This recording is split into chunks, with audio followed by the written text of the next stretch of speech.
Assalamualaikum warahmatullahi wabarakatuh. Nama saya Juhendri Caniago dari Medan, Sumatera Utara. Sebelumnya saya mohon maaf sama Cak Nun karena saya sudah nyuri ilmunya dan saya praktekkan di Medan, insya Allah. Yaitu tadi makan gratis. Iya, ini betul, serius. Jadi Cak Nun gak selesai kuliah, saya juga gak selesai. Saya ikut. Terus makanya saya gak perlu lagi belajar masuk saya tetap main-main ke kampus, tapi disuruh untuk selesaikan S1, malah ditawari S2. Saya bilang enggak, saya enggak mau belajar lagi karena saya udah ada Cak Nun, saya bilang. Jadi ya jujur saya belajar dengan Cak Nun setiap hari kadang-kadang, karena buku-buku di rumah itu banyak buku Cak Nun. Kemudian dari YouTube seperti dibilang Bang Ali ya, saya belajar. Kemudian kadang-kadang dengar musik itu. Cuman hari ini saya merasa ada yang perlu saya tanya atau restart lagi lah soal frekuensi. Kemarin gara-gara frekuensi itulah makanya saya terdampar di sini. Jadi kemarin waktu setelah saya acara di Ciputat, itu dengan ada teman saya dari Kampung Dukuh, Mbak Patin. Saya tanya kemarin, Mbak Patin, kira-kira Keduri Cinta ada nggak? Oh ada, katanya. Ya udah, berarti frekuensinya jelas kan begitu. Akhirnya saya ingat pepatah peribahasa, sekali merangkuh dayung 2-3 hari saya nggak pulang. Jadi itu masih di sini juga. Ketika ada bom Sarinah, bukan bom Sarinah maksudnya, Sarinah dibom, saya takut, bener, jujur Cak, saya takut disangka saya lah pelakunya. Karena sebelumnya saya berputar-putar di situ. Dari Saripan Pasifik kebetulan ada bicara soal apa gitu. Saya berputar-putar di situ itu sebenarnya untuk cari nasi Padang, rendang jengkol. Jadi berputar di situ dengan teman saya yang kebetulan kemari hari Rabunya dia itu pulang. Nah, saya Rabu itu kemudian lantas ke Kampung Dukuh, tempat teman saya, ngobrol di situ. Nah, yang ingin saya tanyakan mungkin perlu diperjelas atau di restart kembali. Kebetulan memori saya juga agak haus.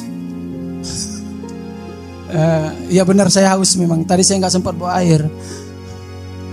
Soal frekuensi itu Cak. Jadi saya kemarin sempat latah niru-niru gaya Cak Nun. Jadi saya bicara frekuensi di Ciputat kemarin, di Tangerang Selatan juga, terus di Pamulang dengan kawan-kawan KSI. Jadi sampai pagi, sampai subuh itu nggak habis-habisnya. Apakah ini yang dinamakan frekuensi?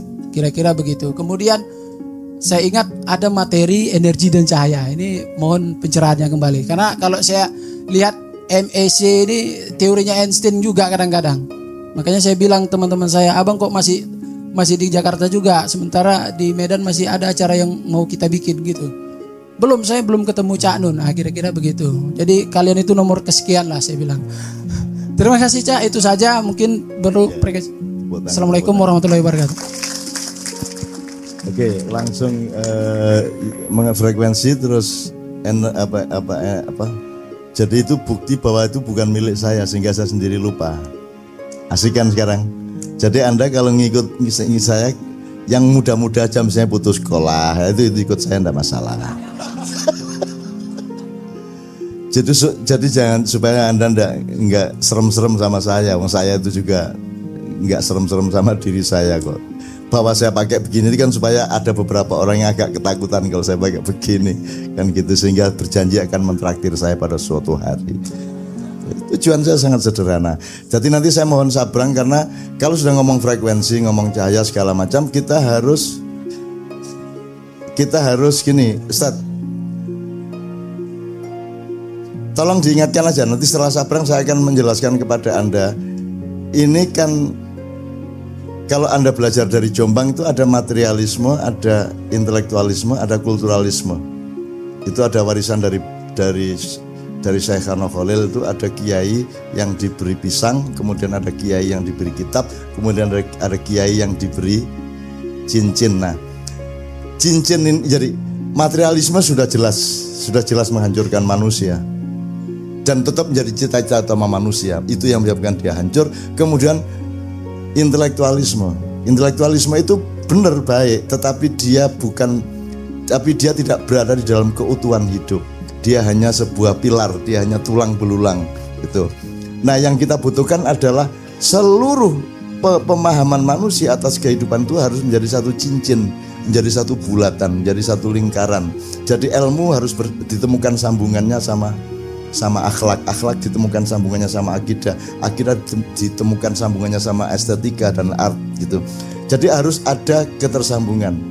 Nah, dari dasar itulah maka nanti yang disebut materi energi cahaya tadi mungkin bisa kita jelaskan secara advance, dalam arti saya ketika ngomong dulu itu kan dengan keterbatasan saya dan itu masih tahap evolusi tertentu. Sekarang dia sudah berevolusi lagi dan semakin lama itu tidak akan pernah habis pemahaman.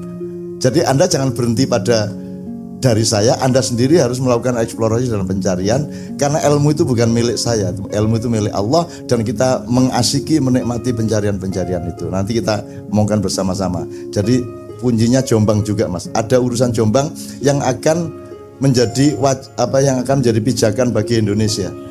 Tapi itu tidak diperhatikan oleh Indonesia dan Indonesia juga tidak peduli sama itu. Tapi saya memakai itu dan kalau mau selamat ya cuman itu. Tapi kapan-kapan gitu ya. Nah, yang terakhir, Mas, setelah itu sesi kedua. Anda silakan, Mas. Cerita nih, Cak. Jadi saya lahir dari keluarga yang berbeda agama, Cak. Ayah Muslim almarhum, kebetulan ibu saya Katolik. Setelah mulai beranjak berpendidikan SMP, saya belajar agama, tapi ada beberapa hal yang tidak masuk akal buat saya ketika masalah mengucapkan selamat Natal kepada orang yang beragama Kristen ataupun Katolik. Itu menjadi masalah dengan guru agama saya, Cak. Sampai akhirnya dari kelas 2 sampai kelas 3 nilai agama tuh hanya 5. Tidak mengucapkan salam dapat gampar, Cak. Pokoknya kalau nggak dapat gampar ditarik, Cak, jambang, Cak. Akhirnya saya setelah beres SMP, beranjak SMA, kejadian kembali terulang. Dari kelas 1 sampai ke kelas 3, akhirnya saya memutuskan untuk berhenti sekolah. Karena kok tidak mengucapkan salam atau misalkan tidak mengucapkan waalaikumsalam, saya diperlakukan seperti kayak gitu. Nah, akhirnya saya mempunyai pemikiran, apakah ini Islam yang sesungguhnya? Apakah walaupun saya di keluarga berbeda, tapi buat saya indah. Karena di keluarga itu ketika ibu saya Natalan, ayah menemani ke gereja. Begitu pula ketika Ramadan, ibu memasakkan sahur dan buka untuk ayah. Walaupun ketika Lebaran juga sama. Nah, akhirnya beberapa tahun sampai akhirnya saya menemukan kenduri cinta ini mungkin udah 2 atau 3 tahun kebelakangan. Cuman baru setahun kemarin saya pas pertama tuh manunggaling Kaulo Gusti itu baru pertama datang ke sini. Nah, di sini saya dapat pencerahan bahwa tentang agama Islam yang sesungguhnya. Jadi memperlakukan orang lain, memperlakukan sesama manusia, makhluk hidup dan lain-lainnya itu lebih indah di sini, Cak. Karena tadinya saya agak-agak pesimis. Apa yang saya anut ini benar atau salah? Apa yang saya lakukan ini benar atau salah? Karena buat saya hal itu bertolak belakang dengan pemikiran yang selama ini didapatkan dari kedua orang tua saya, mengajarkan tentang kebaikan, menanamkan rasa cinta terhadap sesama. Itu sangat bertolak belakang sekali dengan yang saya dapat di sekolah. Nah, hingga akhirnya beberapa kali saya datang ke sini, mungkin udah 4 kali mungkin dengan hari ini. Ya, sekarang saya lebih mendapatkan pencerahan tentang Islam itu sendiri, mendapatkan pencerahan tentang kehidupan beragama, berkemanusiaan dengan yang lain. Itu saya dapatkan di sini, Cak. Jadi intinya saya berterima kasih untuk Cak Nun dan juga Ustaz Soleh dan juga Sabrang. Waalaikumsalam warahmatullahi wabarakatuh. Oke, sebelum nanti kita kasih Sabrang terus Kiai Kanjeng 2, Ustaz Nur Somad juga saya mohon fatwanya mengenai madadin wa ma'adroka madin. What is din actually? Karena agama ini dingawuri sama semua ilmu pengetahuan yang disebut agama itu sebenarnya. Selalu harus bilang ada agama langit, agama bumi, agama laut, agama darat, agama kuburan, agama mall, macam-macam saya sono agama macam-macam. Sopo sing gawe iku kan gitu. Sopo sing gawe lah nek menungso oleh gawe agama aku tak gawe 30 aku. Sak kitab suci ini tak gawe 30. Gini Mas, saya kira kuncinya nanti tetap ya kita omongkan semua.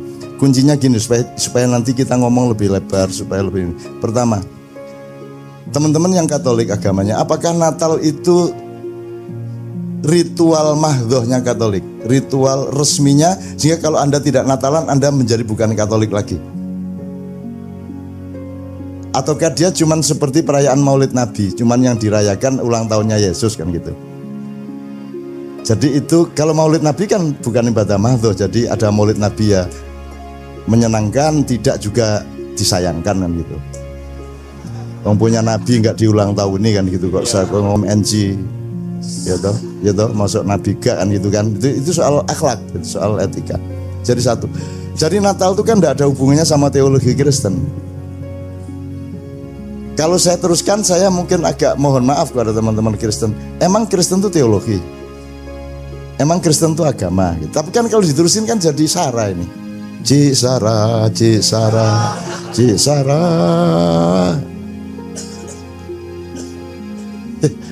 Nah jadi satu Mas, pertanyaan kedua, kalau Anda datang ke teman Anda kawin, terus ada 100 yang lain yang diundang, itu pakai nanda tangani ke saya setuju Anda milih istri itu, enggak? Kalau Anda datang ke perkawinan temanmu, Anda harus setuju enggak bahwa dia kawin sama ceweknya itu? Enggak toh?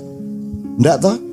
Lah ya ada temenmu sedang melaksanakan hajatnya, ya kamu harus menyapa dia kan begitu. Caranya menyapa adalah datang ke resepsinya kan gitu dok. Tidak berarti Anda setuju sama dia. Gitu ya Mas. Ini nomor 2 ya. Nomor 3, kalau Anda mengucapkan Natal terus Anda jadi Kristen apa enggak? Enggak. Lah kalau Anda jadi Kristen untuk apa mengucapkan Natal? Selamat Natal ya gitu kan. Nang awakmu dhewe mongkon Kristen. Sama dengan mana? Apa sholawat itu? Nabi apa pernah nyuruh kita sholawat? Yang nyuruh Tuhan, dan Nabi sendiri kan ya pekewoh dia mau nyuruh. Ayo sholawat.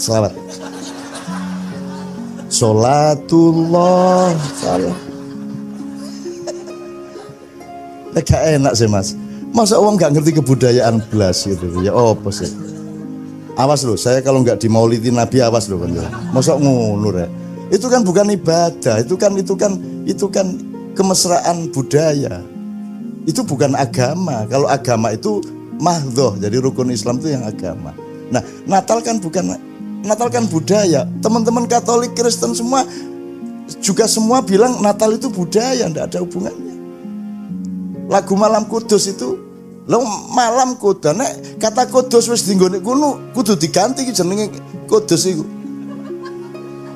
Soto kudus bareng berarti Kristen iki soto kudus iki. Ono soto kudus. Angel iki. Lah malam kudus kok gak oleh. Dan kita tidak pernah Kiai Kanjeng membawakan Malam Kudus itu tidak pernah. Kita selalu sholatullah kan gitu.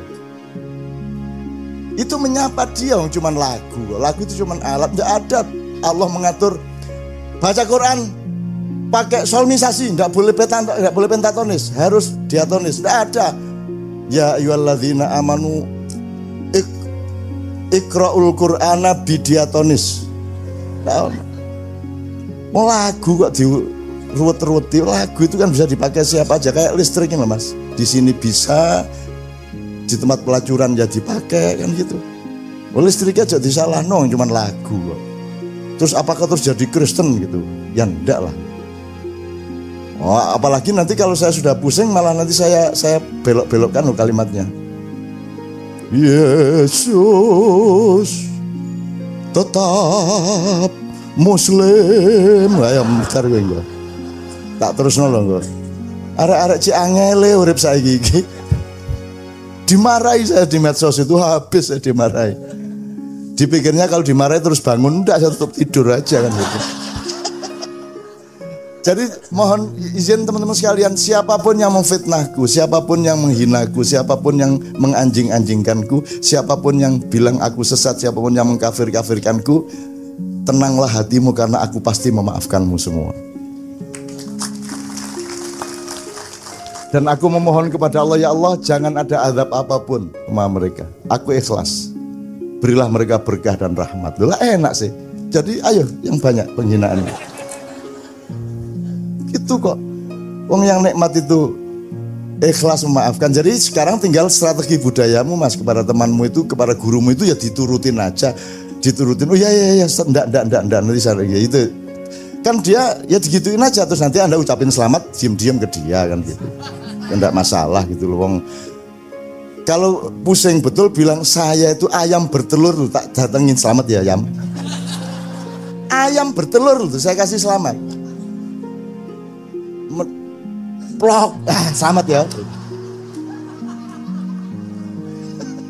Petek ngendok lho, tak kayak Ustaz selamat. Kok menungso berhajat kok enggak boleh dikasih selamat. Dan itu kan tidak membuat imanku menjadi goyah atau enggak. Gitu loh. Saya itu jejer sama setan andok ngerokok karo ngopi lho gak masalah. Dan setan itu tidak akan goda saya. Sudah perjanjian. Cak ojo ngono tak lho. Pokoknya gak apa-apa kon karo aku kene tak goncengin, tapi aja macam-macam lho karo aku gitu. Anda lihat ya kalau ada orang kesurupan kan biasanya diusir, dibentak, keluar kamu, gini, terus dibacakin ayat ini. Saya nggak pernah loh. Kalau orang kesurupan tuh tak datangi wis to nduk, atau kalau laki-laki le, udah karo aku gini. Terus tak pegang tengkuknya gini melu aku. Iki bocah apik aja diganggu ya, aja diganggu. Udah kowe karo aku. Dia tenang orangnya, terus ikut energinya itu terus ikut saya. Gitu. Begitu masuk ke dalam diri saya, dia menjadi energi positif. Beres, tidak ada masalah. Jadi nek ono wong kesurupan iki guyun. Ayo. Ya itu lah. Ya, malah gitu. Tanya teman-teman Kiai Kanjeng, tanya kalau ada orang kesurupan, tanya Islamianto itu. Islamianto kan biasanya kan kereng gitu. Metu. Keluar kamu, pergi. Jangan ganggu manusia. Terus diwacakno ayat apa? Dari surat apa itu? Ora, ada ayat yang tentang itu yang biasa dipakai untuk ya. Dan biasanya kereng permusuhan. Saya tidak pernah bermusuhan Mas. Dan saya tidak mau bermusuhan. Saya tuh maunya bersaudara, bercinta, bersahabat. Bercinta bukan dalam bahasa Inggris loh ya. Bercinta itu ya bercinta, pokoknya memberikan kenikmatan satu sama lain, keamanan satu sama lain, that's all. Itu. Dan saya selalu wis to, kowe karo aku wae, kamu sama saya aja, ndak usah ganggu dia. Kasihan dia lemah, dia kerjaannya juga belum beres, kamu ganggu sama saya. Ikut saya akhirnya Mas. Jadi saya punya banyak anak-anak kos itu, jen-jen tuh. Kadang-kadang tak tumpuk itu 30 sak kamar, wis kono sak kamar. Itu. Untuk apa saya musuhi? Itu semua karena dia lemah kok. Itu semua karena dia ngeleyang Mas. Karena dia tidak lulus. Nah, apa enggak kasihan? Masa Anda ada orang salah, ada orang sesat, Anda mestinya kan kasihan orang tersesat kok. Namanya orang tersesat kok Anda malah marah itu loh. Misalnya weng loh, kok buntu jalannya. Terus orang sekampung, sesat kamu tersesat. Iya iki aku iki bengong dolek dalan ya.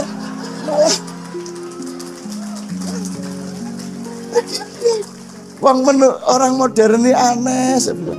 Orang tersesat kok dimarahi. Tersesat itu ditolong, betul enggak? Ditolong. Masuk gang-gang kan aneh itu di Jakarta itu. Buntu, bingung deh. Metu ketua RT sama Ustadz. Sesat kamu. Lah iya saya sesat ini. Tunjukin jalannya. Kok malah dinesoni. Neraka kamu. Lah lebih. Itu kalau kelas menengah intelektual agak gitu Mas. Ya, tapi kalau orang desa enggak. Saya pernah Mas. Saya pernah ke Padang Bulan, rombongan dari Jogja pakai mobil kecil. masih hujan deras, jalannya belum aspal, jadi kembet itu apa ya? Enggak selip, jadi pokoknya ini tanah becek, roda masuk situ kita nggak bisa maju, nggak bisa mundur, gitu kan?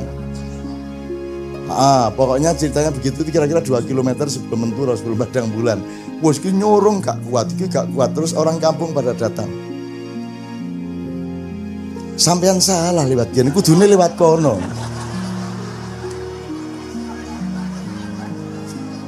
Ya, karo ngene Mas. Terus datang loh, kok ini kudune kono sampean nang. Coba kita itu manajemennya kan ya Allah. Lah kudune melok nyorong to ya.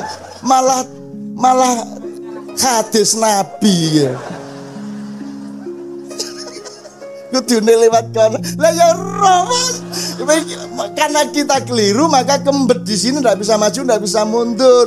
Jangan kamu kritik, seharusnya lewat sana. Lah ya piye to ya. Sudah di sini sekarang surungen. Alah,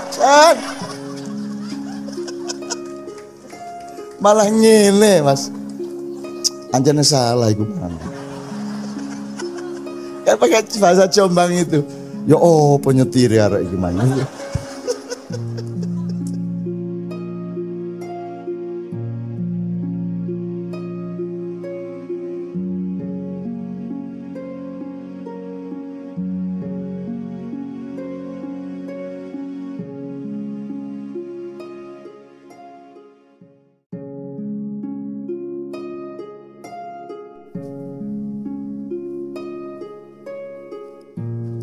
Assalamualaikum warahmatullahi wabarakatuh. Memaknai ilmu ikhlas dan sabar tanpa batas. Sering kita memahami istilah agama Islam secara intuitif, mengikuti kebiasaan yang kita lihat atau dengar dari pengalaman. Cara memahami yang sedemikian itu tentu kurang sempurna. Kita perlu memahami secara lengkap, meskipun ringkas, dan disertai contoh-contoh. Kami membahas tentang hal tersebut, semoga memenuhi ciri-ciri sedemikian. Makna ikhlas secara bahasa adalah keadaan kosong, sedangkan definisi umum ikhlas adalah keadaan hati yang kosong atau bersih dari hal-hal yang dilarang oleh syariat agama Islam. Dari pengalaman kebanyakan orang, definisi di atas masih susah dipahami bagi orang awam. Ia perlu penjelasan lain yang panjang lebar. Adakah definisi lain yang lebih lengkap? Sekitar 20 tahun lalu, kami membaca sebuah kitab tipis yang berjudul Al-Ibadah Al-Qalbiyah atau Ibadah Hati. Penulisnya siapa? Kami pun sudah lupa. Namun yang paling menarik dari buku tersebut adalah definisi-definisi yang dihubungkan dengan amal ibadah. Ada 3 buah definisi yang disampaikan dalam buku tersebut, yaitu definisi ibadah hati. Yang pertama, ikhlas adalah keadaan hati yang ada saat seseorang beramal dan beribadah dengan niat semata untuk Allah SWT. Definisi ini tidak praktis, bahkan kabur, karena terlampau umum. Maka dikemukakan definisi yang kedua, yaitu ikhlas adalah keadaan hati yang ada saat seseorang beramal dan beribadah dengan niat semata untuk Allah SWT. Di malam yang gelap, di tempat yang sepi, sendirian, tiada makhluk yang melihat, definisi ini pun tidak praktis, bahkan tidak realistis, meskipun digambarkan secara jelas keadaan fisik yang diperlukan untuk mencapai keadaan hati semata untuk Allah SWT. Definisi ibadah hati yang ketiga adalah ikhlas merupakan keadaan hati yang ada saat seseorang beramal dan beribadah dengan niat semata untuk Allah Subhanahu wa Ta'ala. Seolah tiada makhluk yang hadir, dan jikapun ada makhluk yang hadir, maka kehadiran makhluk tersebut tidak mengubah kualitas amal tersebut. Definisi ini pun dirasa cukup lengkap dan memuaskan. Berikut merupakan contoh seseorang yang tengah sholat sendirian dengan khusyuk. Tiba-tiba ada orang yang datang ke tempat ia sholat. Ada orang yang hadir. Sekiranya kualitas ibadahnya berubah oleh kehadiran seseorang tersebut. Menurut definisi di atas, maka ibadah tersebut dilakukan dengan tidak ikhlas. Perubahan kualitas itu boleh jadi diperlambat karena ingin menambah khusyuknya yang terganggu, atau dipercepat karena tidak ingin disebut sebagai orang khusyuk sholat.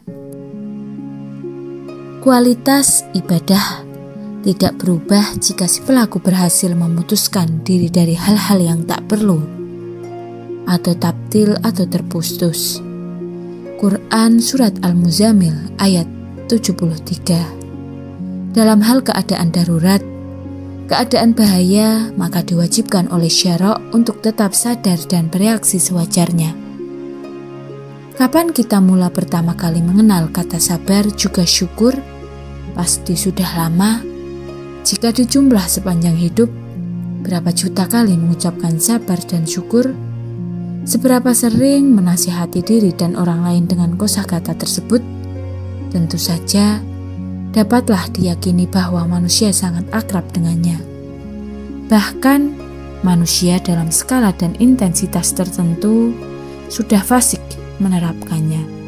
Tetapi dapat dipastikan manusia belum sungguh-sungguh memaknai konsep sejati dari sabar dan syukur tersebut, apalagi menerapkannya dengan optimal. Apa tanda dari pemaknaan dan penerapan sabar dan syukur yang belum optimal?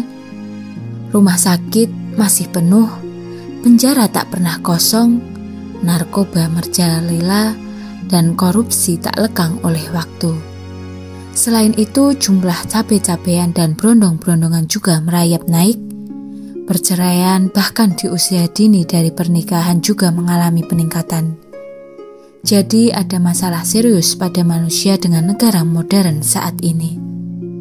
Sesungguhnya, seluruh peristiwa yang menimpa manusia cukup dihadapi dengan sabar dan syukur. Manusia harus memahami dan menerapkan dengan tepat kapan harus dihadapi dengan sabar dan kapan disongsong dengan syukur. Hanya saja dan lebih kacaunya, manusia sering salah tempat menggunakan dua konsep tersebut. Mestinya sabar, malah tidak. Meskinya syukur, malah tidak. Kenapa? Karena menurut guru saya, manusia hanya dididik dengan mengandalkan budaya pelampiasan nafsu. Dalam kehidupan kita, termasuk misalnya dalam pekerjaan kita selalu menghadapi dua hal: kesulitan atau kemudahan, penolakan atau penerimaan, kelapangan atau kesempitan, keuntungan atau kerugian, kesedihan atau kebahagiaan,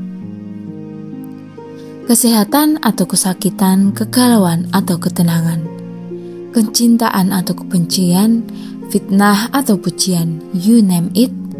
Kita harus berjuang optimal untuk menempatkan konsep sabar dan syukur dengan skala, intensitas, dan akurasi maupun presisi yang pas. Sabar berbeda dengan pasran. Sabar itu mengandung dimensi berjuang habis-habisan untuk perbaikan. Pasca menerima realitas yang mungkin mengecewakan, sabar juga mengandung makna evaluasi dan menarik butiran hikmah dari aneka peristiwa yang menimpa. Sabar adalah manajemen akal dan menata hati agar tetap jernih dan tidak kacau balau dirundung kegelisahan. Kita bisa memaknai lebih jauh dan lebih dalam lagi. Intinya, sabar itu konsep ilahi yang sengaja dibocorkan kepada hambanya agar ia bisa selamat dan menyelamatkan dalam perjalanan hidup. Bahkan tak hanya di dunia, tapi juga di akhirat kelak. Bagaimana dengan syukur? Konsep ini bersanding untuk melengkapi sabar. Jika pandai bersyukur, hidup dapat dijalani dengan penuh kebahagiaan.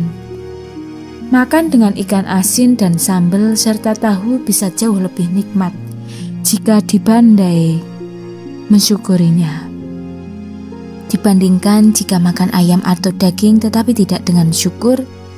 Gaji UMR akan berkah dan nikmat jika disyukurinya, dibandingkan gaji belasan juta tapi terus-menerus merasa kurang karena konsisten melampiaskan keinginan konsumtifnya. Tegasnya, sabar dan syukur adalah kunci kesuksesan hidup. Sukses hidup adalah bahagia juga sehat. Semakin pandai bersabar dan bersyukur, maka semakin dekat kepada kebahagiaan dan kesehatan. Tentu saja, sikap sabar dan syukur wajib diperjuangkan. Mengatakan dan menuliskannya jauh lebih mudah daripada menerapkannya. Selamat mencoba. Bismillah. Sekian, semoga bermanfaat bagi kita semua. Wassalamualaikum warahmatullahi wabarakatuh.